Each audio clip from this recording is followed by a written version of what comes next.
আওয়ামী লীগ বুঝি না, বিএনপি বুঝি না, জামাত ইসলাম বুঝি না, চরমনা বুঝি না, ফরফুরা বুঝি না, দেওয়ানবাগি, রাজারবাগি, কোনো কিছু বুঝি না।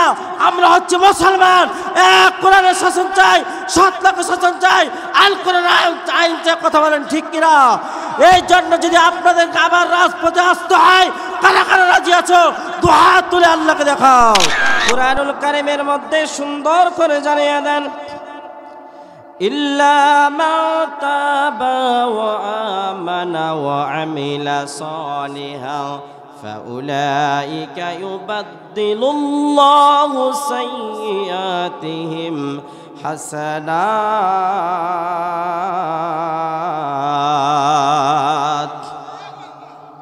সূরা ফুরকান 19 নম্বর পারা 5 নম্বর পৃষ্ঠা 2 নম্বর লাইনে 70 নম্বর আয়াতে কারিমা আল্লাহ রাব্বুল আলামিন বলেন, কোন বান্দারা যদি আমার পথ বিচ্ছিন্ন হয়ে গিয়েছে, আমার পথ ছেড়ে তারা অনেক অন্যায় অপরাধের মধ্যে রয়েছে, এই বান্দাগুলো যদি আমার কাছে তওবা পড়ে, তওবা যদি করতে পারে, এরপরে ঈমান আনয়ন করতে পারে, কন্ডিশনগুলো খুব ভালোভাবে বুঝবেন। 1 নম্বর তওবা করতে হবে, এরপরে 2 নম্বর ঈমান আনয়ন করতে হবে। আমরা এখানে সকলে ঈমানদার, ঠিক কি না? আমরা সবাই এখানে ঈমানদার। তাহলে ঈমানদার যদি আমরা হতে পারি, এরপরে আল্লাহ রাব্বুল আলামিন কন্ডিশন জুড়ে দিচ্ছে যে ওয়া আমিলা সালিহা, তোমাদেরকে ভালো ভালো জমিনে কাজগুলো করা লাগবে, ভালো ভালো কাজ করতে হবে। ভালো ভালো কাজ যদি তোমরা করতে পারো, ওয়া আমিলা সালিহা ফাউলাইকা ইউবাদদিলুল্লাহু সাইয়্যাতিহিম হাসানাত। যে সমস্ত তোমরা অন্যায় করেছো, অপরাধ করেছো, জুলুম করেছো, নিজেদের প্রতি পাপ কাজ করতে করতে কলিজায় মরিচাকে ফেলে দিয়েছো, এত পরিমাণ পাপ করার পরে যদি তোমরা তওবা করো আর ঈমান আনয়ন করো, ভালো ভালো কাজের দিকে যদি ধাবিত হও, তোমাদের জীবনের সমস্ত অপরাধগুলো আমি মুছে দেব। সুবহানাল্লাহ বলতে কষ্ট হয়, শুধু মুছে দিব তাই নয়, তাই আল্লাহ বলছে ফাউলাইকা ইউবাদদিলুল্লাহু সাইয়্যাতিহিম হাসানাত। ওই যে গুনাহগুলো করেছিলে তোমাদের আমলনামায়, ওই গুনাহগুলো মুছে দেওয়ার পরে, ডিলিট করে দেওয়ার পরে, সেই জায়গায় আমি উত্তম আমল দ্বারা পরিবর্তন করে দেব। বলেন না সুবহানাল্লাহ। 1 নম্বর কন্ডিশন হচ্ছে তাহলে আমাদেরকে তাওবা পড়া লাগবে। কি করা লাগবে? জোরে বলেন না। তওবা পড়তে হবে আমাদেরকে। আস্তাগফিরুল্লাহ বলেন, আস্তাগফিরুল্লাহ, আস্তাগফিরুল্লাহ। আল্লাহ জীবনে যত অপরাধ করেছে, অন্যায় করেছে, আল্লাহ আমাদেরকে মাফ করে দাও, আর জীবনে কোনো অন্যায় অপরাধ করব না। বলেন আমিন। তাহলে আমাদের 1 নম্বর আমরা তাওবা পড়লাম, ইস্তেগফার পাঠ করলাম। 2 নম্বর কন্ডিশন আমরা ঈমান আনয়ন করি। ঈমান আনয়ন করার পরে তাহলে আল্লাহর প্রিয় বান্দাদের 1 নম্বর বৈশিষ্ট্য হচ্ছে তারা তাওবা পড়বে, বেশি বেশি করে ইস্তেগফার পড়বে। 2 নম্বর কন্ডিশন হচ্ছে তারা ঈমান আনয়ন করবে। ঈমানের দাবিদার কেউ যদি করে, ঈমান যদি কেউ আনয়ন করে, তাহলে ব্যক্তিটা আল্লাহ তাআলার প্রিয় বান্দাতে পরিণত হবে। আল্লাহ তাআলা তাকে ভালোবাসবেন, আল্লাহ তাআলা তার জীবনের অপরাধগুলো মাফ করে দেবেন। আল্লাহ তাআলা মাফ করার পরে ওই যে অপরাধের জায়গাগুলো আল্লাহ সব দ্বারা পরিপূর্ণ করে দেবে। বলেন না সুবহানাল্লাহ। ঈমানের পথে অবিচল থেকে আমার মরণ যেন হয়, তোমারই কাছে মিনতি আমার, তোমারই কাছে মিনতি আমার, মহামহিম দয়াময়। ঈমানের পথে অবিচল থেকে আমার মরণ যেন হয়। বলেন আমিন। ঈমান যদি কোনো বান্দা আনে, দুনিয়ার জীবনটা তার জন্য আর নিজের কোনো জীবন থাকে না, এই জীবনটা হয়ে যাবে শুধুমাত্র কেবলমাত্র আল্লাহ তাআলার জন্য। ঠিক কিনা? আল্লাহ রাব্বুল আলামিন বলেন, ইন্না সলাতি ওয়া নুসুকি ওয়া মাহইয়ায়া ওয়া মামাতি লিল্লাহি রাব্বিল আলামিন।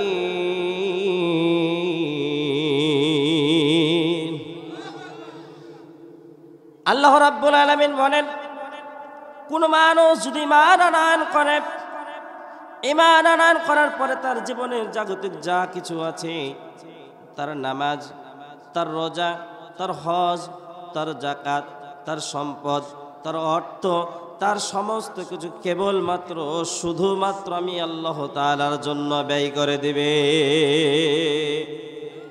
এই জন্য আল্লাহ তাআলার রাস্তায় আমাদের সব কিছু ব্যয় করতে হবে। ব্যয় যদি আমরা করতে পারি তাহলে আল্লাহ তাআলা প্রিয় বান্দায় আমরা পরিণত হতে পারবো। যদি আমরা ব্যয় না করতে পারি তাহলে কি আল্লাহ তাআলা প্রিয় বান্দা হওয়া যাবে নাকি? আল্লাহ রাব্বুল আলামিন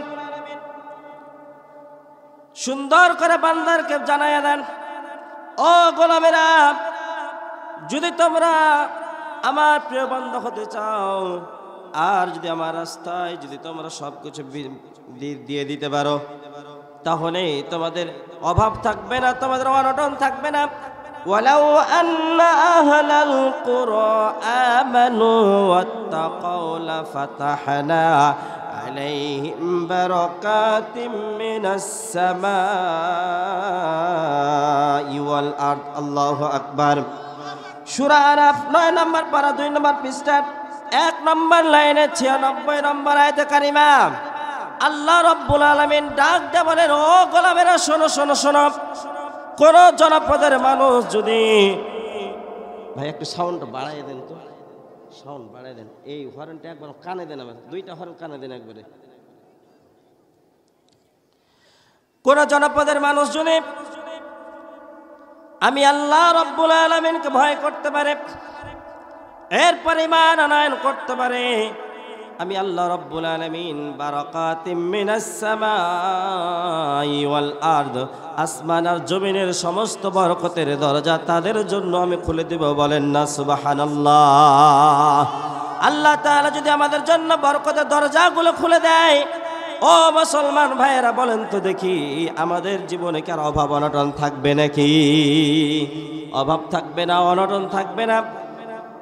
আমাদের মাঝে যত রকম সমস্যা এই সম্পদ নিয়ে, ঠিক কিনা? আমাদের জীবনে যা কিছু সমস্যা বয়ে আনে এই সম্পদ নিয়ে, অর্থ নিয়ে, আমাদের চেয়ার নিয়ে, ঠিক কিনা? ও মুসলমান ভাইয়েরা, এই জন্য যদি আল্লাহ তাআলার কাছে আমরা ফিরে আসতে পারি আর যদি ঈমান আনয়ন করি, আল্লাহ তাআলা আমাদের কোনো কিছুর অভাব রাখবে না। এই জন্য আল্লাহ তাআলার কাছে ফিরে আসার জন্য আমাদের এই কোরআনের কাছে আসার দরকার আছে না নাই? এই কোরআনের কাছে কেন আমরা আসবো? নুনাজ্জিলু মিনাল কুরআনি মা হুয়া শিফাউ ওয়া রাহমাতুল লিল মুমিনিন ওয়া লা ইয়াজিদুল যালিমিনা ইল্লা খাসারা। আল্লাহু আকবার। সূরা বানী ইসরাঈল 15 নম্বর পারা 9 নম্বর পৃষ্ঠা 2 নম্বর লাইনে 82 নম্বর আয়াতে কারিমা আল্লাহ রাব্বুল আলামিন বলেন, ওয়া নুনাজ্জিলু মিনাল কুরআন, ও নবী, আপনার প্রতি এমন একটা আমি কোরআন নাজিল করেছি, এমন একটা কিতাব নাজিল করেছি, মা হুয়া শিফা, যার মধ্যে রয়েছে দুনিয়ার যাবতীয় সমস্ত রোগের প্রতিষেধক। বলেন না সুবহানাল্লাহ। এই রোগের প্রতিষেধক এমনি এমনি জমিনে আসে না রে মুসলমান।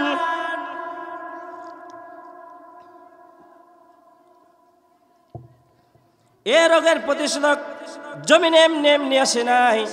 এই রোগের প্রতিষেধক আনতে গিয়ে অনেক কাঠখড়ি পুড়াইতে হয়েছে।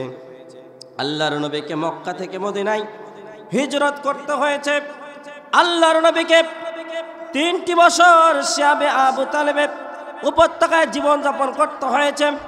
আমার নবী গাছের ছাল আর পাতাগুলো খেয়ে খেয়ে, লতা পাতা খেয়ে খেয়ে আমার নবীর পায়খানাগুলো ছাগলের পায়খানার মতো হয়ে গিয়েছিল। আমার নবীর সাহাবী অসংখ্য সাহাবীদেরকে বদরে ওহদে জীবন দিতে হয়েছে, অনেক আল্লাহওয়ালাদেরকে জীবন দিতে হয়েছে।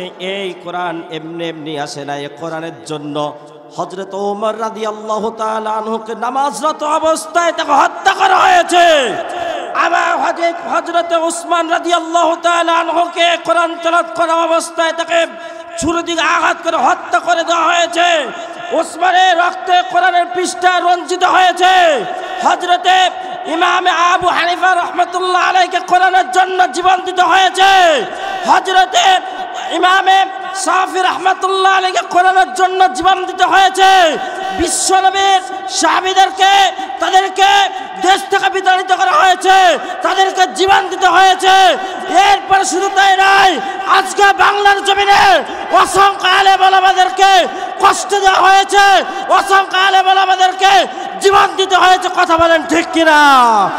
ও মুসলমান ভাইয়েরা, আজকে যদি আপনাদেরকেও এই কোরআনের জন্য রাজপথে ডাক দেওয়া হয়, এই কোরআনের জন্য যদি রক্ত দেওয়া লাগে, হাত দেওয়া লাগে, চক্ষু দেওয়া লাগে, জীবন দিতে হয়, শাহাদাতের পেয়ালা পান করতে হয়, কারা কারা রাজি আছো? দু হাত তুলে আল্লাহকে দেখাও।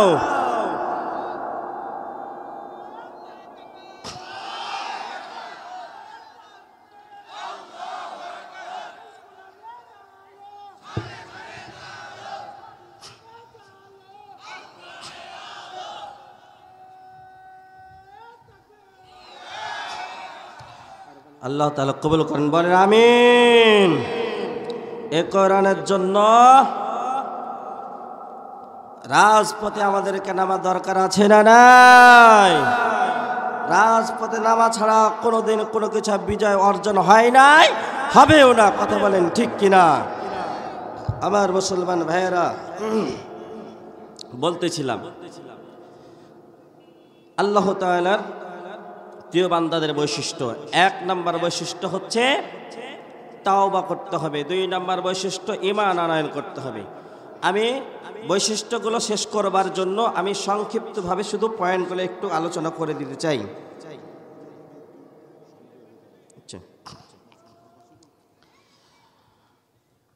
মা বোনেরা, আপনারা আপনাদের আওয়াজগুলো একটু নিচু করেন, কথা একবারে বলা যাবে না। কারণ এটা হচ্ছে কোরআনের মাহফিল। কিসের মাহফিল? এটা হচ্ছে জান্নাতের বাগিচা। কোরআন শোনার কিছু নিয়ম আছে। আল্লাহ রাব্বুল আলামিন বলেন, ওয়াইদা কুরিয়াল কুরআনু ফাসতামিউ লাহু ওয়া আনসিতু লাআল্লাকুম তুরহামুন।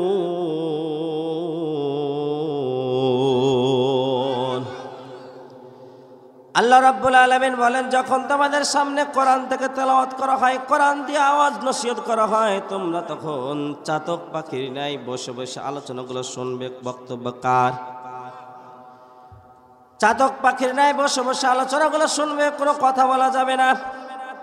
আর এগুলো মানার নিয়ত যদি কেউ কোরআনের আলোচনা শোনে, আল্লাহ বলেন লাআল্লাকুম তুরহামুন, তোমাদের উপরে রহমতের বারিধারা বর্ষণ হতে থাকবে। বলেন না সুবহানাল্লাহ। এই জন্য মায়েরা বোনেরা, আমি জানি, আমি শুনেছি আপনাদের এলাকার মায়েরা বোনেরা অনেক ভালো। তো এই কি ভালোর নমুনা? আপনাদের আওয়াজ আসছে আমাদের প্যান্ডেল পর্যন্ত। আমাদের পুরুষ ভাইয়েরা আমার সামনেই আছে, তাদের আওয়াজ এরকম পাচ্ছি না। স্লোগান দিল ঠিক মতো, স্লোগানও শুনতে পাই না। আপনারা বিনা স্লোগানে আপনার এই আওয়াজ যদি হয়, তাহলে যদি স্লোগান দেন কি অবস্থা হয়? সম্মানিত ভাইয়েরা, মা এবং বোনেরা, আলোচনা শুনতে হবে গভীর মনোযোগ দিয়ে। 3 নম্বর পয়েন্ট হচ্ছে তাকওয়ার নীতি অবলম্বন করতে হবে। কি করা লাগবে? আল্লাহ রাব্বুল আলামিন বলেন, وَمَن يَتَّقِ اللَّهَ يَجْعَل لَّهُ مَخْرَجًا। সূরা তালাক 28 নম্বর পারা 17 নম্বর পৃষ্ঠা 82 নম্বর আয়াতে কারিমা 8 নম্বর লাইনে 2 নম্বর আয়াতে কারিমা। আল্লাহ রাব্বুল আলামিন ডাক দিয়ে বললেন, যে কেউ আল্লাহকে ভয় করবে আল্লাহ রাব্বুল আলামিন তাদের জন্য পথ বের করে দিবে। বলেন না সুবহানাল্লাহ। আল্লাহ রাব্বুল আলামিন ওয়া ইয়ারযুকুহু মিন হাইসু লা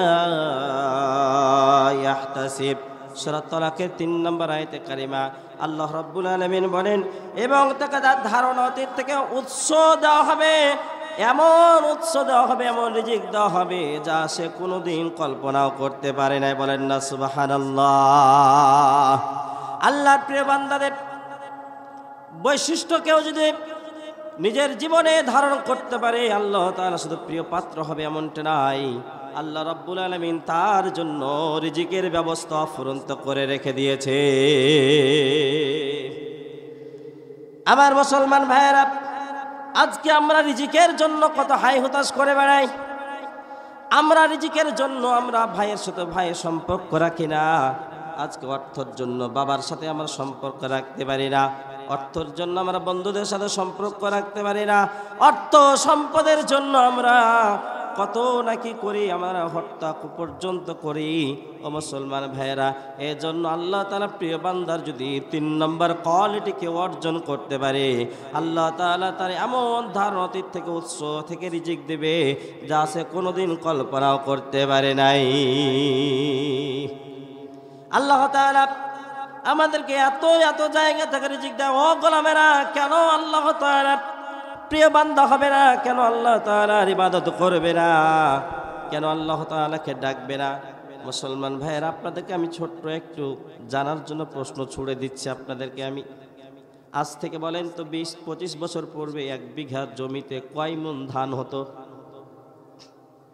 হুজুর, ১ বিঘা জমিতে আজ থেকে ২৫ বছর পূর্বে কয় মণ ধান হতো? ৪ মণ, ৫ মণ, ৬ মণ হতো। ৪ মণ ৫ মণ হয় আমাদের দিকে হতো। আজ থেকে ২৫ বছর পূর্বে ১ বিঘা জমিতে ৫ মণ ধান হতো। আর বলেন তো এই ২৫ বছর পরে এখন কয় মণ ধান হয়? ২৫ মণ, ৩০ মণ, ৪০ মণ। ফাতেমা নামক একটা ধান উঠেছে, আপনারা শুনেছেন? ফাতেমা নামে একটা ধান উঠেছে, ৫০ মণ হয়। তাহলে এই যে রিজিক আজকে আল্লাহ তাআলা আমাদেরকে এত এত দিচ্ছে, ও মুসলমান ভাইয়েরা, আজ থেকে ২৫ বছর পূর্বে বছরে একবারই আবাদ করা যেত, একবার ধান বপন করা যেত, ঠিক কিনা? এখন ৩ বার ধান বপন করা যায় এক জমিতেই। হুজুর ভুল বলেছি? এক জমিতে ৩ বার ধান বপন করা যায়। এরপরও ১ বিঘাতে ৩০ থেকে ৫০ মণ পর্যন্ত ধান হয়। বলেন তো আমরা কখনো কি এই আমরা মাথায় চিন্তায় নিয়ে এসেছিলাম কখনো যে এত এত আল্লাহ তাআলা রিজিক দেবে? এত আমরা চিন্তা করি না। এরপর আল্লাহ তাআলা রিজিকগুলো আমাদেরকে দিচ্ছেন, কারণটা কি? কারণ রিজিকের মালিক আল্লাহ। রিজিকের মালিক কে? রিজিকের মালিক যদি হয় আল্লাহ, তাহলে দুনিয়ার কোনো মানুষের গোলামি করা যাবে নাকি? দুনিয়ার কোনো মানুষের গোলামি করা যাবে না। আল্লাহ রাব্বুল আলামিন বলেন, আল্লাহু ওয়ালিয়ুল্লাযীনা আমানু ইখরিজুহুম মিনাল যুলুমাতি ইলান নূর ওয়াল্লাযীনা কাফারু আউলিয়াউহুমুত الطاغوت يخرجونهم من النور إلى الظلمات أولئك أصحاب النار هم فيها خالدون। সূরা বাকারা ৩ নম্বর পারা ২ নম্বর পৃষ্ঠার ১ নম্বর লাইনের ২৫৭ নম্বর আয়াতে কারিমা আল্লাহ রাব্বুল আলামিন ডাক দিয়ে বলেন, আল্লাহু ওয়ালিয়ুল্লাযীনা আমানু। আল্লাহ রাব্বুল আলামিন হচ্ছে ঈমানদারদের অভিভাবক। আর আল্লাহ তাআলা এই ঈমানদারদের অভিভাবক হওয়ার পরে আল্লাহ তাআলা এই ঈমানদার ব্যক্তিদেরকে, আল্লাহ তাআলার প্রিয় বান্দাদেরকে আল্লাহ রাব্বুল আলামিন অন্ধকার থেকে আলোর দিকে নিয়ে আসে। বলেন সুবহানাল্লাহ। আর অপর পক্ষে কাফিরদের বন্ধু হচ্ছে তাগুত। তারা তাদেরকে আলোর দিক থেকে জান্নাতের পথ থেকে জাহান্নামের দিকে নিয়ে যায়। আল্লাহ বলেন জাহান্নামের দিকে শুধু নিয়ে যায় তাই নয়, এদেরকে জাহান্নামের দিকে নিয়ে আসবে। যখন জাহান্নামের মধ্যে এদেরকে নিপতিত করা হবে, তারা সারাটা জীবন সেইখানে শাস্তির ভোগ করতেই থাকবে।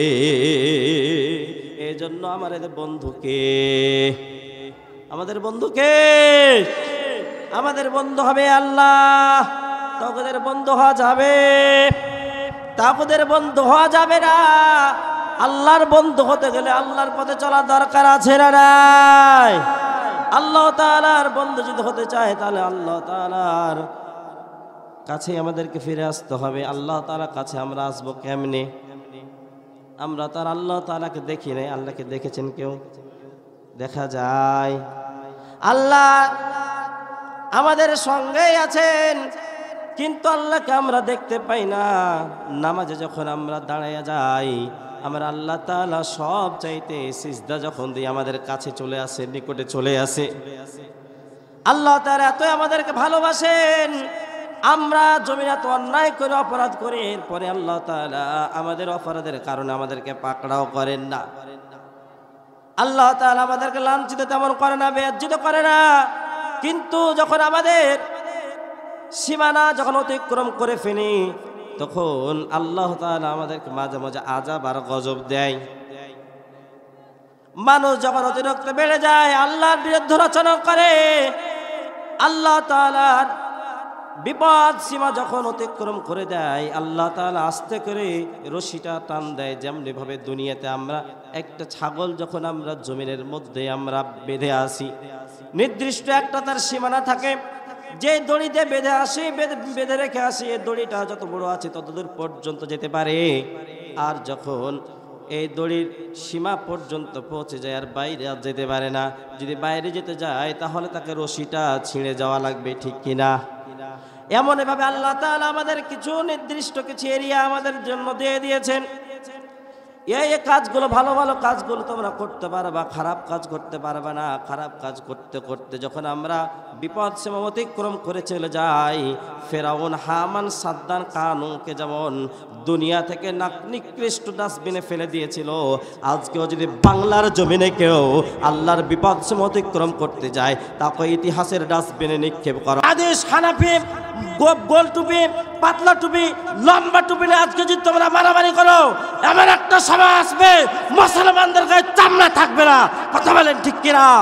তাই আজকে আমি আওয়ামী লীগ বুঝি না, বিএনপি বুঝি না, জামাত ইসলাম বুঝি না, চরমনা বুঝি না, ফরফুরা বুঝি না, দেওয়ান বুঝি, রাজার বাগি, কোনো কিছু বুঝি না। আমরা হচ্ছে মুসলমান। এক কোরআনের শাসন চাই, সৎ লোকের শাসন চাই, আল কোরআন আইন চাই। কথা বলেন ঠিক কিনা? এই জন্য যদি আপনাদেরকে আবার রাজপথে আসতে হয়, কারা কারা রাজি আছো? দুহাত তুলে আল্লাহকে দেখাও। সম্মানিত ভাইয়েরা, এই জন্য আপনাদের উদাত্ত আহ্বান জানাই, আজকে আর আওয়ামী লীগ নয়, বিএনপি নয়, জামাত ইসলাম নয়, জাতীয় পার্টি নয়, চরমনা, ফুরফুরা, দেওয়ানবাগি, রাজারবাগি, সব কিছু যে যে দলের আছে, যে যে মতের আছে থাকুন। আমরা কোনো এখানে পার্থক্য করি না। আমরা শুধু চাই আমাদের হচ্ছে মুসলমান, ঠিক কিনা? আমরা হচ্ছে মুসলমান। এই মুসলমানের পরিচয় নিয়ে আমাদের কোরআনের কাছে আসা দরকার আছে না নাই? এই জন্য আসতে হবে। আমরা হচ্ছে মুসলমান, আমাদের এই দিন হচ্ছে ইসলাম, আমাদের এক নবী হচ্ছে মুহাম্মদ রাসূলুল্লাহ সাল্লাল্লাহু আলাইহি ওয়াসাল্লাম, আমাদের রব হচ্ছে একজন, তিনি কে? আল্লাহ। সেই জন্য আল্লাহর দিকে আমাদেরকে ফিরে আসতে হবে। সম্মানিত ভাইয়েরা, তাহলে 3 নম্বর যেটা পয়েন্ট বলতেছিলাম, আমরা তাকওয়ার নীতি আমাদেরকে অবলম্বন করতে হবে। দুনিয়ার কোনো মানুষ যদি তাকওয়ার নীতি অবলম্বন করে, তাহলে বলেন তো সে কি ঘুষ খেতে পারে, সুদ খেতে পারে, দুর্নীতি করতে পারে, জেনা করতে পারে, ব্যভিচার করতে পারে, অন্যায় অত্যাচার? আমার মুসলমান ভাইয়েরা, কলমের খুচরা দিয়ে কোটি কোটি টাকা, বাংলার টাকা অন্য দেশে পাচার করতে পারে, জেনা করতে পারে না। মুসলমান ভাইয়েরা, আজকে সমাজটা এত খারাপের দিকে চলে গিয়েছে, এমন এমন পাপগুলো আজকে সমাজের মধ্যে রয়েছে, যে পাপগুলো আমরা পাপই মনে করি না। আমরা মসজিদের একজোড়া জুতা চুরি করা চোরকে আমরা পোলের সাথে বেঁধে পিটাইতে পারি, কিন্তু বাংলার অসহায় মানুষদের কোটি কোটি টাকা একটা কলমের খোঁচা দিয়ে তারা বিদেশে পাচার করতে পারে, এদের চাইতে বড় চোর আর চিটার আর বাটপার একটা হতে পারে না, ঠিক কিনা? যেই দেশে আজব অসহায় শিশুগুলো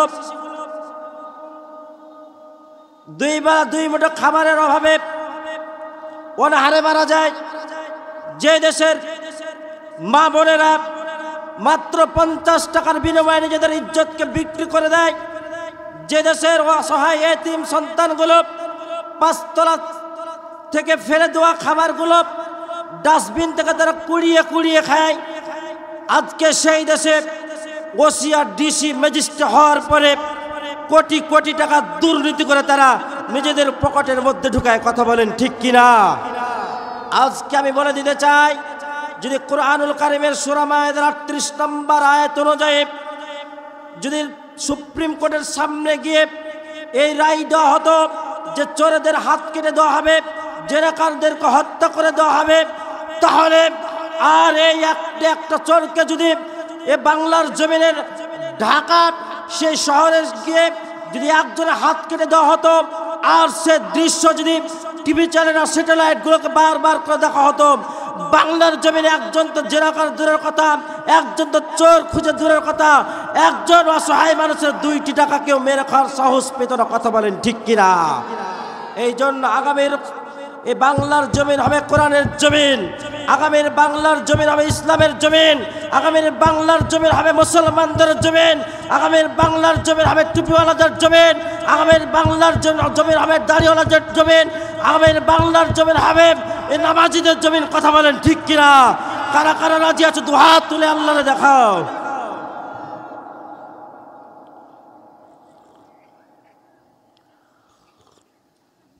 সম্মানিত ভাইরা, আমার একটু ঠান্ডা লেগে আছে বেশ কিছুদিন থেকে, এই জন্য একটু গরম পানি খাচ্ছি। আপনারা কি কষ্ট পাচ্ছেন? সম্মানিত ভাইরা, তাহলে আল্লাহ তাআলা প্রিয় বান্দা হতে গেলে আমাদের 3 নম্বর যেটা বৈশিষ্ট্য, তাকওয়ার নীতি অবলম্বন করতে হবে। 4 নম্বর বৈশিষ্ট্য হচ্ছে তাওয়াক্কুল, অর্থাৎ আল্লাহ তাআলার উপরে আমাদের সব সময় নির্ভরশীল হতে হবে। আল্লাহ রাব্বুল আলামিন বলেন, ومن يتوكل على الله فهو حسبه إن الله بالغ أمره قد جعل الله لكل شيء قدرا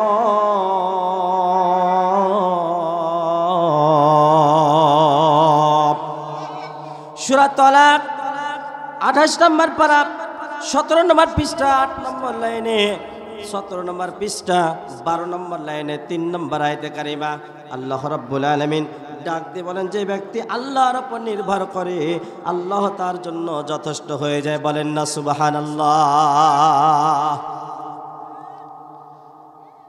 কেউ যদি আল্লাহ তাআলার প্রতি নির্ভরশীলতা হয়ে যায়, আল্লাহ তাআলা তার জন্য যথেষ্ট হয়ে যাবে। বলেন তো, আল্লাহ যদি আমাদের জন্য যথেষ্ট হয়ে যায়, তাহলে আমাদের কি আর কোনো চিন্তার কারণ আছে নাকি? টেনশন আছে? টেনশনও থাকবে না, চিন্তাও থাকবে না। এরপরে আল্লাহ রাব্বুল আলামিন বলেন, ইন্নাল্লাহা বালিগু আমরিহি কদ জাআলাল্লাহু লিকুল্লি শাইইন কদরা। আল্লাহ তাআলা তার মনের ইচ্ছাগুলো পূর্ণ করে দিবেন, আর আল্লাহ তাআলা সব কিছুর ব্যাপারে মাত্রা স্থির করে রেখে দিয়েছে। বলেন না সুবহানাল্লাহ। তাহলে আল্লাহ তাআলা সেই সব বান্দাদের মনের ইচ্ছাগুলো পূর্ণ করবে যারা আল্লাহ তাআলার উপরে নির্ভরশীলতা হতে পারবে। এজন্য আল্লাহ তাআলার প্রতি সর্ব অবস্থা আমাদের নির্ভরশীলতা হওয়া দরকার আছে না নাই?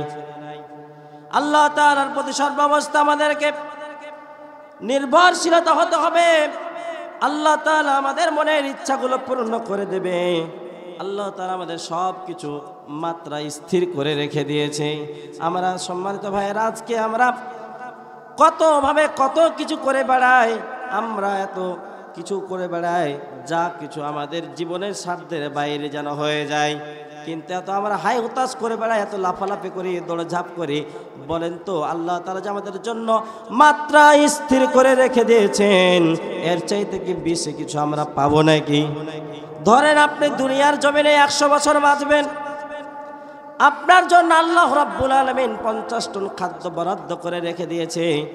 আপনি 50 টনের বেশি কিছু পারবেন না উপার্জন করতে। আপনি হালাল পথে উপার্জন করেন আর হারাম পথে উপার্জন করেন না। কারণ হালাল পথে যদি আপনি উপার্জন করেন এরপরে 50 টনই খাবার পাবেন, আর যদি হারাম পথে উপার্জন করে এরপরে ওই 50 টনই খাবার পাবেন, এর চাইতে বেশি কিছু পাবেন না।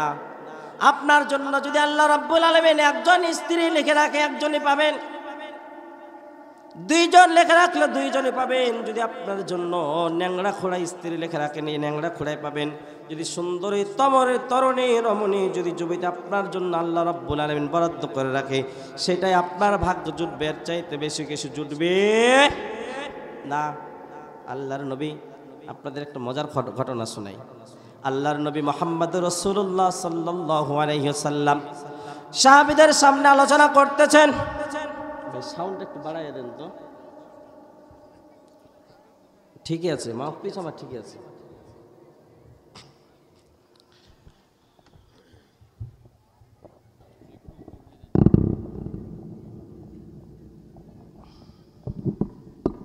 এত করে দিয়ে হয় না।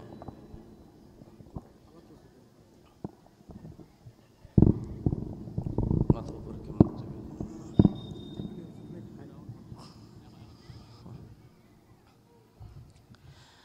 আল্লাহর নবী সাহাবীদের সামনে আলোচনা করতেছেন,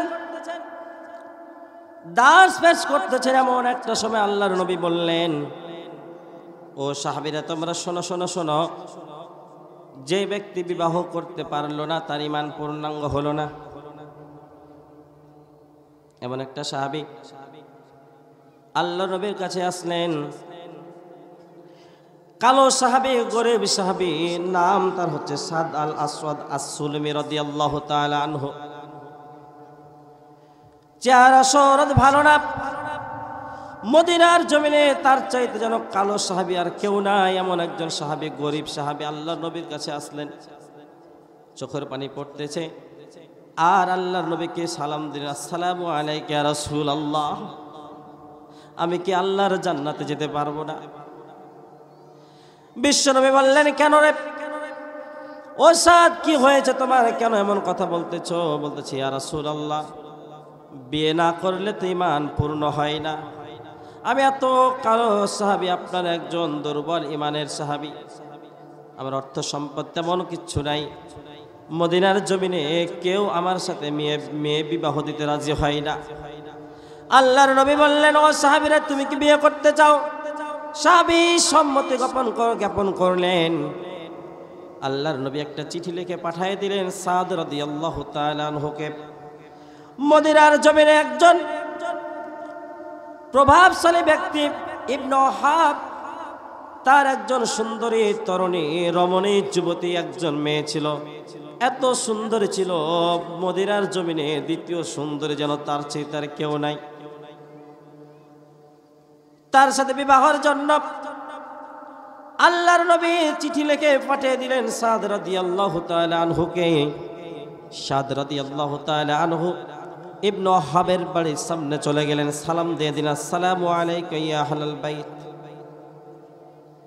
সালাম দিয়ে দিলেন। ও মুসলমান ভাইয়েরা, এখান থেকে আমাদের একটা শিক্ষা বের করে নিয়ে আসতে হবে। কারো বাড়িতে কার রুমের মধ্যে প্রবেশ করলে সালাম দেওয়া দরকার আছে না নাই? আমাদেরকে সালাম দিয়ে কারো বাড়িতে প্রবেশ করতে হলে অবশ্যই সালাম দেওয়া লাগবে।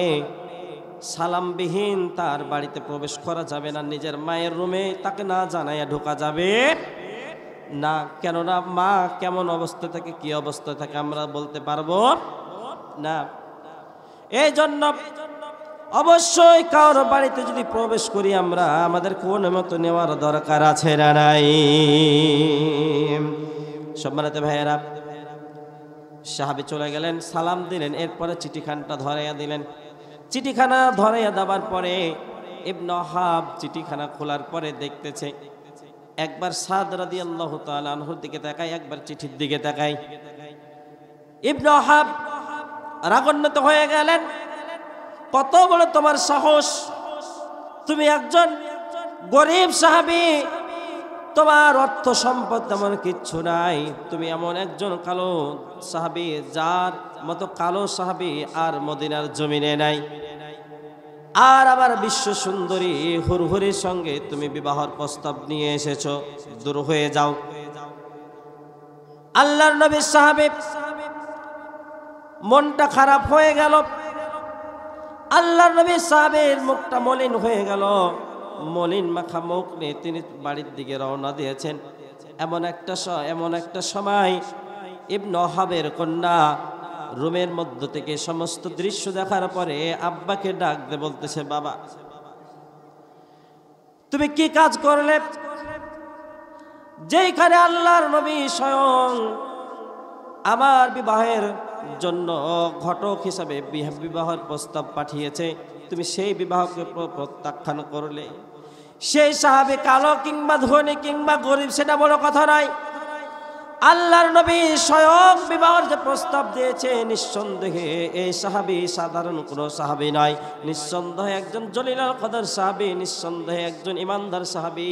আর আল্লাহর রাসূলের যদি আজকে বিবাহ প্রস্তাব যদি প্রত্যাখ্যান করে দেন গো আব্বা, তাহলে কিয়ামতের ময়দানে আমাদের কপালে কিন্তু আল্লাহর নবীর সাফাহাত জুটবে না। ও মুসলমান ভাইয়েরা, ইবনে ওহাবের মেয়ে বুঝল এই সাহাবী কোনো সাধারণ সাহাবী হতে পারে না, নিঃসন্দেহে একজন দিনদার ইমানদার পরহেজগার তার স্বামী হতে পারে, আল্লাহর নবীর সাহাবী হতে পারে। এই জন্য তিনি বিবাহের প্রস্তাব আবার আব্বাকে বললেন, বাবা গো তাকে জানায়া দাও আমি হুরহুরি তার বিয়েতে প্রস্তাবে রাজি। সুবহানাল্লাহ। আজকে আমাদের জমিনে আমরা যখন পাত্র খুঁজতে যাই, যখন জামাই খুঁজতে যাই, যখন বর খুঁজতে যাই, আমরা দেখি এই জামাইটা কি করে, সরকারি চাকরি করে কিনা, কত টাকা ইনকাম করে, এটা দেখি কি দেখি না? আমরা তার দিনদারিত্ব আমরা দেখতে যাই না, আমরা ওই জামাইটা কি করে সেইটাই আমরা আগে দেখি, যে ওই জামাইয়ের ইনকাম কেমন আছে, সে সুদের ক্ষেত্রে সে ইনকাম করছে কিনা, কিংবা ঘুষ থেকে তার আয় রোজগার হচ্ছে কিনা, সেটা বড় কথা নয়।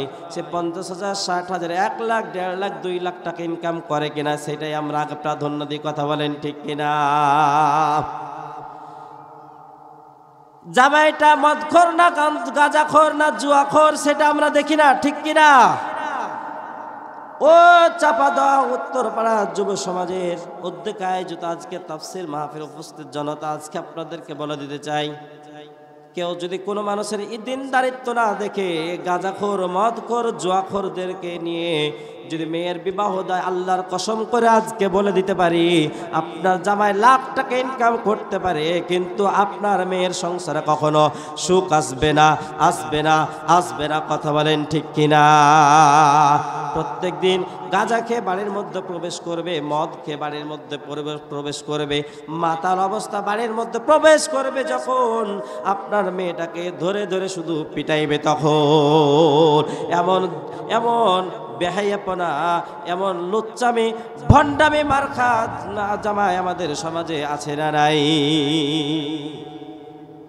সম্মানিত ভাইয়েরা, এই জন্য কোনো মেয়ের সাথে যদি আপনার ছেলের বিবাহ দিতে চান, কিংবা ছেলের সাথে মেয়ের বিবাহ দিতে চান, যদি সংসারে যদি সুখ দেখতে চান, তাহলে অবশ্যই দিনদারিত্ব, ইমানদারিত্ব দেখার দরকার আছে না?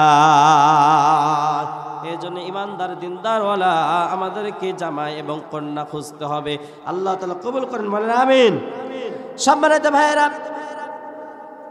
ইবনে ওহাব রাদিয়াল্লাহু তাআলা আনহু সাদ রাদিয়াল্লাহু তাআলা আনহুর কাছে খবর পৌঁছায়া দিল, আমার মেয়ে তোমাকে বিবাহ করতে রাজি আছে। সাদ রাদিয়াল্লাহু তাআলা আনহুর উৎফুল্ল অবস্থায় হাস্যোজ্জ্বল চেহারা নিয়ে বিশ্বনবীর দরবারে চলে গেলেন। ইয়া রাসূলুল্লাহ, ইয়া হাবিবাল্লাহ, মেয়ে বাবা তো এবং মেয়ে তো বিবাহের জন্য রাজি হয়ে গেছে, এখন আমার করণীয় কি? আল্লাহর নবী বললেন, সাদ রে, বিবাহ যদি করতে চাও তাহলে তো মহরনা দেওয়া লাগবে। কি দেওয়া লাগবে? বিবাহ যদি করতে চাও তাহলে মহরনা দেওয়া লাগবে। সাদ রাদিয়াল্লাহু তাআলা আনহু বললেন, ইয়া রাসূলুল্লাহ, কত মহরনা দেওয়া লাগবে? ডাক দিয়ে বললেন, সাদরে 400 দিরহাম তোমাকে মহারণা দেওয়া লাগবে। সাদ রাদিয়াল্লাহু তাআলা আনহু বলেন, ইয়া রাসূলুল্লাহ, ইয়া হাবিবাল্লাহ, আমি একজন গরীব সাহাবী, 400 দিরহাম তো দূরের কথা, আমি সাদের কাছে 4টাও দিরহাম নাই, আমার বাবা 400 দিরহাম দেখে নাই। সম্মানিত ভাইয়েরা, আল্লাহর নবী বললেন, সাদরে চলে যাও আলীর কাছে আর ওসমানের কাছে। দুইজন সাহাবীর কাছে গিয়ে 200 দিরহাম করে নেবে, বলবে আল্লাহর নবী আমাকে আপনাদের কাছে পাঠিয়ে দিয়েছে। চলে গেলেন সাদ রাদিয়াল্লাহু তাআলা আনহু হযরত আলী রাদিয়াল্লাহু তাআলা আনহুর কাছে।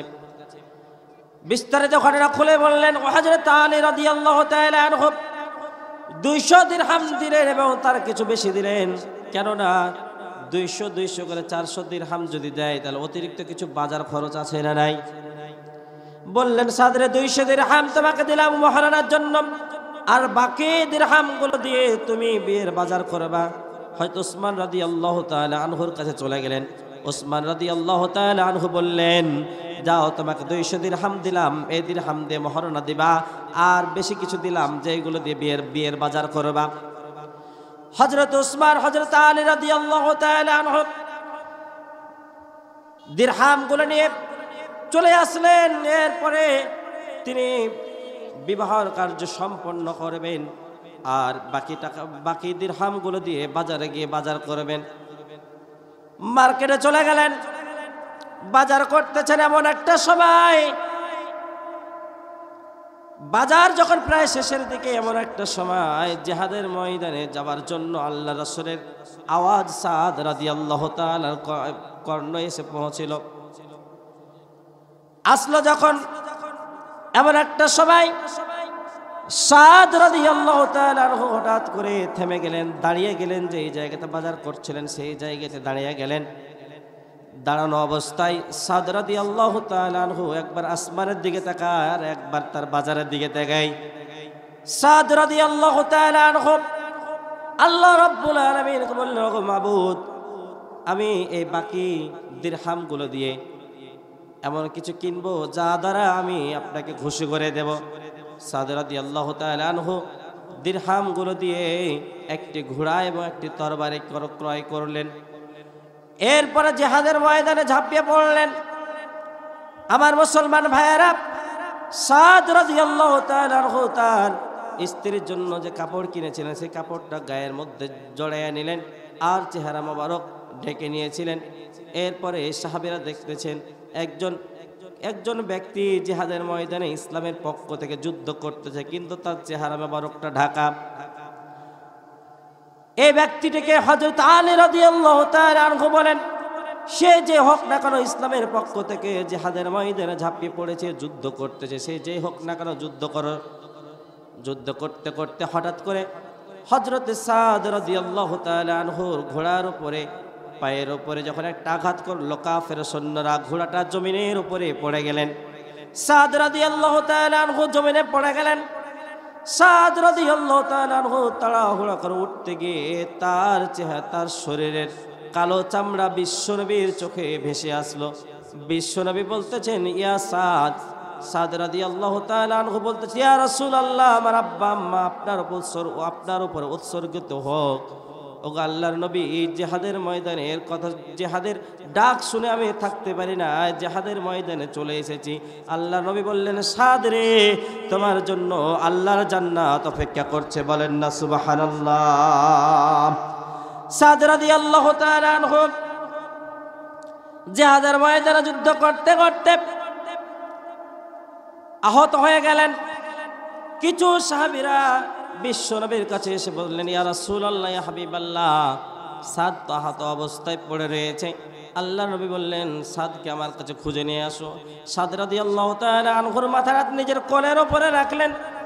রাখার পরে বিশ্বনবীর চোখ দিয়ে গাল দাড়ি বেয়ে পানিগুলো সাদ রাদিয়াল্লাহু তাআলা আনহুর চোখের উপরে পড়তেছে, তার চেহারা মোবারকে পড়তেছে। এমন সময় আল্লাহর নবী হঠাৎ করে হেসে উঠলেন। কিছুক্ষণ পরে আল্লাহর নবী আমার চেহারাটা ফিরাই নিলেন। সম্মানিত ভাইয়েরা, আবুল বাবা রাদিয়াল্লাহু তাআলা আনহু বর্ণনা করেন, বিশ্বনবীকে জিজ্ঞাসা করা হলো, ইয়া রাসূলুল্লাহ ইয়া হাবিবাল্লাহ, সাদের মাথা নিয়ে আপনার কোলের ওপরে যখন ছিলেন হঠাৎ করে আপনি কান্না করতেছিলেন, আবার হঠাৎ করে হাসলেন, আবার চেহারাটা ফিরায় নিলেন, কারণটা কি ইয়া রাসূলুল্লাহ? আমরা তো কিছুই বুঝলাম না। বিশ্বনবী ডাক দিয়ে বলল, সাহাবীরা, আমার সাদের মাথা যখন আমার কোলের ওপরে রেখেছিলাম, আমার সাদের সে দৃশ্যগুলো মনে পড়ে যায়। আমার সাদের আজকে ছিল বিবাহর ফুলসজ্জার রাত, আমার সাদ বিবাহ বার্ষিকী বিবাহর ফুলসজ্জার রাত না পালন করে সেই জিহাদের ময়দানে যুদ্ধ করতে গিয়ে শহীদ হয়ে গিয়েছে।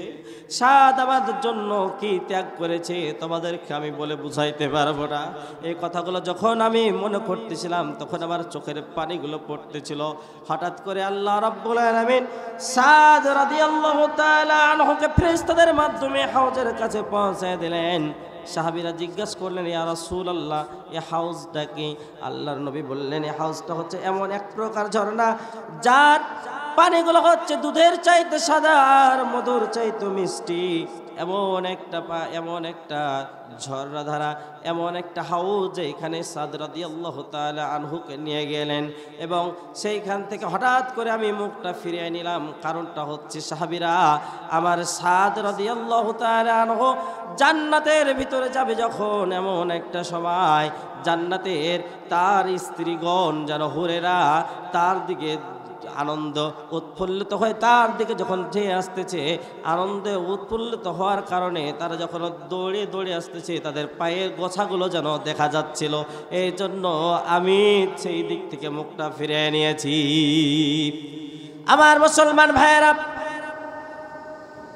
এখান থেকে একটা শিক্ষা আমাদেরকে বের করতে হবে। বিশ্বনবী মুখটা ফিরে নিলেন কারণ সাদ রাদিয়াল্লাহু তাআলা আনহুর স্ত্রীদের দেখার অধিকার আমাদের দুনিয়ার কোনো মানুষের নাই। আর আমার ভাইয়েরা বলেন তো দেখি, আমাদের সমাজে একজনের স্ত্রীকে আরেকজন দেখে কি দেখে না? দেখে আপনাদের দিকে মনে দেখে না, আমাদের চাপাইতে দেখে। আমাদের মেয়েরা, আমাদের বোনেরা, আমাদের ভাবিরা, আমাদের ভাইয়েরা, সম্মানিত ভাইয়েরা বাড়ির মধ্যে যখন থাকে এমন সব কাপড় পরে, এমন সব জামাগুলো পরে যেগুলো নোংরা জামা সব চাইতে সেগুলো পরে স্বামীর সামনে আসে, ঠিক কিনা? আর যেইগুলো এমন কিছু জামা পোশাক তারা পরে, শাড়ি পরে, শাড়ি না মশারি দেখলো বোঝা যায় না, সব কিছু উপর থেকে যেন বোঝা যায়। এমন সমাজে কিছু মহিলারা আছে না নাই? আছে। এগুলো পরে তারা পার্কে যায়, এগুলো পরে তারা মার্কেট করতে যায়, এগুলো পরে তারা গ্রামগঞ্জে ঘুরে। আর স্বামীর সামনে ভালো পোশাকগুলো না পরে ওই দুর্গন্ধ যুক্তওয়ালা পোশাকগুলো পরে স্বামীর সামনে আসে, ঠিক কিনা? এই জন্য মুসলমান ভাইয়েরা, ও আমার বোনেরা, ও আমার মায়েরা, ও আমার ভাইয়েরা বলে যায় আজকে এই যে আপনারা এক অপরের দিকে দৃষ্টিপাত করেন, একজনের দিকে আরেকজন তাকিয়ে থাকেন, এই যে মোবাইল ফোনে আজকে ফোনালাপ করেন, আমরা এগুলো সব কিছু কিন্তু জেনার আওতাভুক্ত। আমার যুবকেরা, আজকে আপনাদের সামনে একটা কথা আমি বলে দিতে চাই। আজকে যুবকেরা ফেসবুক চালায় কি চালায় নাই? ফেসবুক চালায়। ফেসবুকে সব মনে হয় জালসা আর ইসলামিক গজল আর মনে কোরআন তেলাওয়াত শুনে। শুধু জালসা, ফেসবুক আর ইসলামী গান শুনে। এগুলো শুধু শুনে না মুসলমান ভাইয়েরা, আমার যুবকদেরকে দেখি বলে মার মার মার, কাট কাট কাট, ধর ধর ধর ধর, ঠিক কিনা? ও যুবকেরা, সোনামানিক তরুণেরা ভালো করে শুনে নেন। আজকে ফেসবুক চালাইতে আজকে যুবকদের মুখের ফেস আর বুক যেন আজ একরকম হয়ে গেছে, কথা বলেন ঠিক কিনা? ফেসবুকের সাথে সম্পর্ক না রেখে এই বুকের সাথে যদি সম্পর্ক থাকতো আজকে এই বাংলার যুবকেরা এত অধপতন হতো না। ইন্ডিয়ার হার ভালো আজকে যেন এত প্রকার মার্কেটিং বাংলার জমিনে পেত না। ফেসবুক চালাইতে চালাইতে এমন অবস্থা হয়ে গিয়েছে, মুখের ফেস আর মুখ যেমন একরকম হয়ে গিয়েছে। দেখলে মনে হয় 70 বছরের বুড়া, বিয়ে করলে থাকে না স্ত্রী হালমাল ছাড়া। কথা বলেন ঠিক কিনা? ও যুবকেরা, তরুণেরা, আবার একজন যুবককে দেখলাম হঠাৎ করে, যখন আমি রাজশাহীতে যে সময়তে আমি অ্যাডমিশনের জন্য প্রস্তুতি নিচ্ছিলাম, নীলফামারের একটা ছেলে ছিল, আর্মি ক্যান্টনমেন্টের কলেজ থেকে তিনি এসেছিলেন। সেই যুবক ছেলেটাকে দেখলাম হঠাৎ করে, আমি যখন চট্টগ্রাম বিশ্ববিদ্যালয়ে যখন আমি অ্যাডমিশন পরীক্ষা দেওয়ার জন্য যাই, হঠাৎ করে দেখলাম পাশের সিটে তার সিট পড়েছে, দেখলাম তার হাঁটুর উপরে ছিঁড়া। বললাম, যুবক রে, তোমার হাঁটুর উপরে প্যান্ট ছিঁড়া কেন? বলতেছেন, হুজুর আপনি কি করেন, এটা কি ছেঁড়া? এটা হচ্ছে শাহরুখ খান স্টাইল। কোন স্টাইল? কোন স্টাইল? শাহরুখ খান স্টাইল। আবার চাঁপাইনবাবগঞ্জে কয়েক বছর পরে দেখলাম আরেকজন যুবকের হাঁটুর উপরে ছেঁড়া। বললাম, যুবক রে, এটা কোন স্টাইল? বলতেছে, হুজুর এটা হচ্ছে আমির খান স্টাইল। আজকে আমাদের যুবকদের মাস যাতে দেরি হয়, চুলের কাটিং চেঞ্জ করতে দেরি হয় না। জানুয়ারিতে হয় শাহরুখ খান, ফেব্রুয়ারিতে হয় আমির খান, মার্চে গিয়ে হয় সাকিব খান, আর এপ্রিলে গিয়ে সেই নিজেই খান। কথা বলেন ঠিক কিনা? ও যুবকেরা, তরুণেরা, আজকে বলে যেতে চায় যে শাহরুখ খান স্টাইল, আমির খান স্টাইল আর সাকিব খানের স্টাইল নিজের জীবনে ধারণ করো। এ কিয়ামতের ময়দানে তাদের সাথে তোমাদের হাসর নাসর হবে। কথা বলেন ঠিক কিনা? এদের সামনে এদের সাথে চলাফেরা করলে, এদের যদি স্টাইল আপনার জীবনে যদি ধারণ করেন, লালন করেন, ও মুসলমান ভাইয়েরা বলে দিতে চায়, আলিয়ারা কি আল্লাহর ওলি নাকি? আল্লাহ তাআলা উদ্বোধন করবে। আল্লাহ রাব্বুল আলামিন বলেন, খুযুহু ফাগুল্লু সুম্মাল জাহিমা সাল্লু সুম্মা ফি সিলসিলাতিন যারুহা ফাসলুকু। আল্লাহু আকবার। আল্লাহ রাব্বুল আলামিন সেই দিন হাসরের ময়দানে বিচার কার্যালয় শুরু করে দেবেন। বিচার কার্যালয় শুরু করে দেবেন যখন, আল্লাহ রাব্বুল আলামিন প্রত্যেক বান্দাদেরকে এমন একটা কিতাব দেবেন, বলবেন, please take your book and right hand side, you can read it. ইকরা কিতাবাকা কাফা বিনাফসিকা ইয়াওমা আলাইকা হাসিবা। আল্লাহ রাব্বুল আলামিন সেই দিন মানুষদেরকে কিতাব দেবেন এবং বলবেন তাদেরকে, আজকে তোমার নিজের হিসাবের জন্য তুমি নিজে যথেষ্ট। ও তরুণরা, যুবকেরা, সোনামানিকরা, শোনো শোনো শোনো। ইমানদারদেরকে যখন দেওয়া হবে এই কিতাব, দেওয়ার পরে তারা বলবেন, আল্লাহ তাআলা ইমানদারদের কিছু তারা বৈশিষ্ট্য থাকবে, ইমানদার বান্দাদের কিছু বৈশিষ্ট্য থাকবে, তারা কখনো কিন্তু মিথ্যার আশ্রয় নেবে না। কথা বলেন ঠিক কিনা? মিথ্যা আশ্রয় কি নেবে? কিন্তু বেঈমান যারা থাকবে তারা মিথ্যা আশ্রয় নেবে। কিন্তু আবার কিছু কিছু বেঈমান যারা রয়েছে, তারা আল্লাহ রাব্বুল আলামিনের এই কিতাবটা পাওয়ার পরে আল্লাহ তাআলা যখন তাদের সমস্ত কিছু ফাঁস করে দেবেন, তারা যখন বলবেন, ওয়া উদিয়াল কিতাবু ফাতারাল মুজরিমিনা মুশফিকিনা মিম্মা ফিহি ওয়া ইয়াকুলুনা ইয়া ওয়াইলাতানা মা লিহাযাল কিতাব লা ইগাদিরু সাগীরাতান ওয়ালা কাবীরাতান ولا كبيرة إلا أحصاها ووجدوا ما عملوا حاضرا ولا يظلم ربك أحدا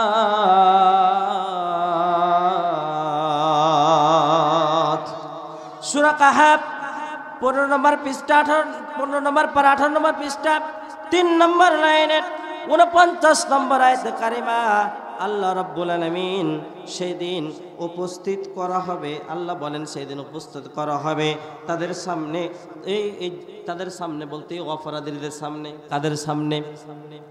অপরাধী যারা থাকবে জমিনে, অপরাধ যারা করবে, জুলুম করবে, অত্যাচার করবে, নির্যাতন করবে, এমন সব মানুষদের সামনে কিতাবটা যখন উপস্থাপন করা হবে, দেওয়া হবে তাদের আমলনামা পাওয়ার পরে তারা বলবে মালি হাজাল কিতাব, কেমন একটা কিতাব, লা ইয়াগাদিরু সগীরাতান ওয়ালা কাবীরা, যার মধ্যে কোনো ছোট গুনাহটা বাদ যায় নাই, বড় গুনাহটাও বাদ যায় নাই, সব কিছু আল্লাহ তাআলা খুলে খুলে আল্লাহ তাআলা বর্ণনা করে দিয়েছেন, কিতাবের মধ্যে লিপিবদ্ধ করে দিয়েছেন।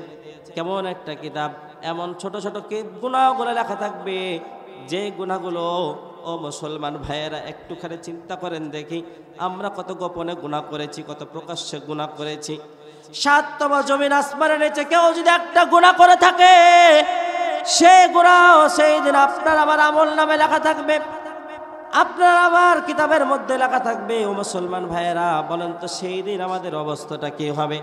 আল্লাহ তাআলা বলেন সেই দিন ওয়ালা ইয়াজলিমু রাব্বুকা আহাদা, সেই দিন কারো প্রতি কোনো প্রকার জুলুম করা হবে না, যারা যতটুকু পাওয়ার প্রাপ্য সেই পরিমাণ তাদেরকে দেওয়া হবে।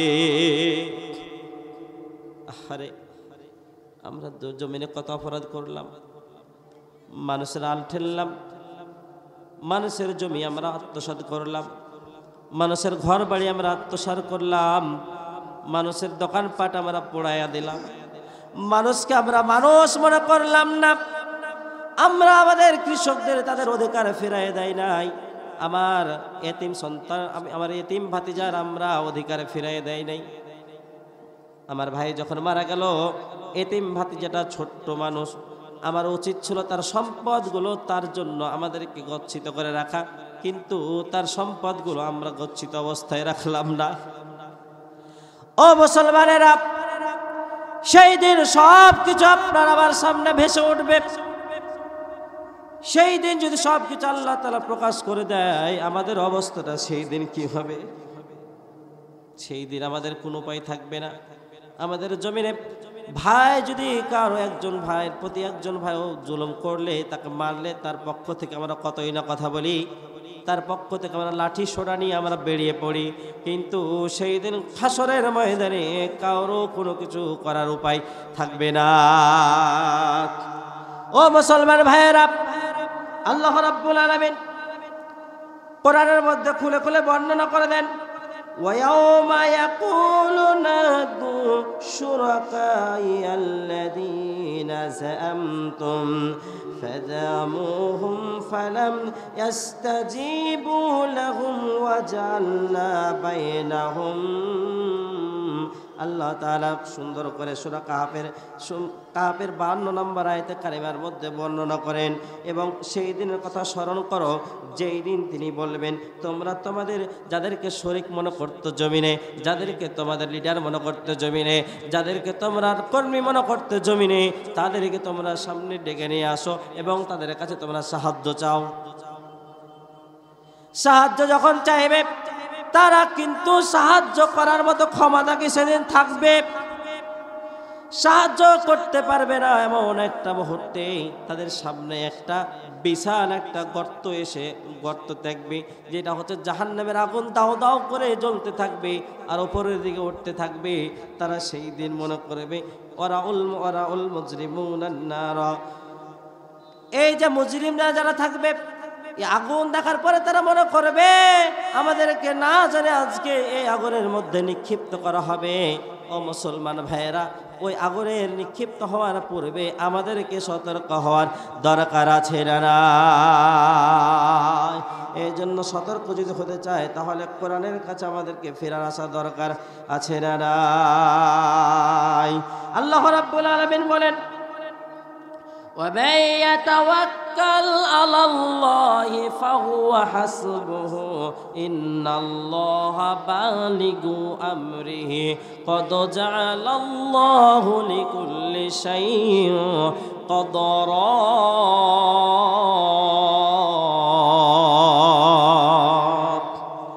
আল্লাহ রাব্বুল আলামিন বলেন, যে ব্যক্তি আল্লাহর প্রতি নির্ভরশীল হবে, যে ব্যক্তি আল্লাহ তাআলার উপর নির্ভরশীল হবে, তার জন্য আমি আল্লাহ তাআলাই যথেষ্ট। বলেন না সুবহানাল্লাহ। তাহলে আল্লাহর প্রতি আমাদের নির্ভরশীলতা হওয়া দরকার আছে না না? দুনিয়াতে যে যত বাহাদুরি হোক না কেন, আল্লাহ তাআলা ছাড়া আমাদের কোনো গতি নাই। মানুষ যতই মনে করেন আমি 50 বছর বাঁচবো, 60 বছর বাঁচবো, 100 বছর বাঁচবো, 200 বছর বাঁচবো, মানুষ ইচ্ছা করলে কি বাঁচতে পারে নাকি? মানুষ ইচ্ছা করলে বাঁচতে পারে না। ও মুসলমান ভাইয়েরা, এই জন্য আমাদের শরীরে যৌবন থাকা অবস্থায় আল্লাহ তাআলার আমাদের ইবাদত করা লাগবে।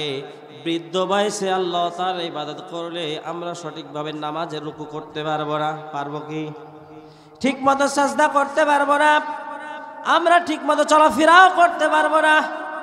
এই জন্য অবশ্যই অবশ্যই আমাদেরকে আল্লাহ তাআলার ইবাদত করতে হলে যুবক বয়সে আমাদেরকে আল্লাহ তাআলার কাছে ফিরে আসা দরকার আছে না না? আমাদেরকে যুবক বয়সেই আল্লাহ তাআলার কাছে আমাদেরকে ফিরে আসাই লাগবে।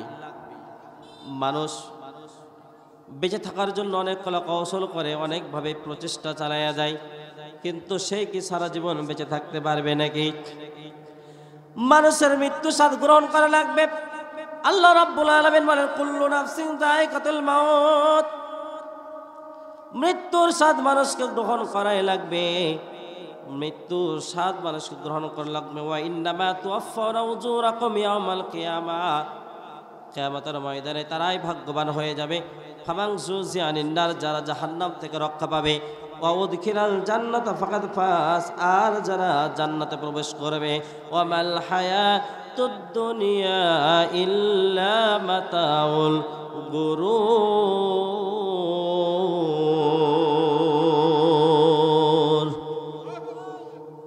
এই দুনিয়াটা একটা ধোঁকার বস্তু ছাড়ার কিছু নয়। এই দুনিয়ার মাঝে আমরা এসেছি, আবার আমাদেরকে চলে যেতে হবে।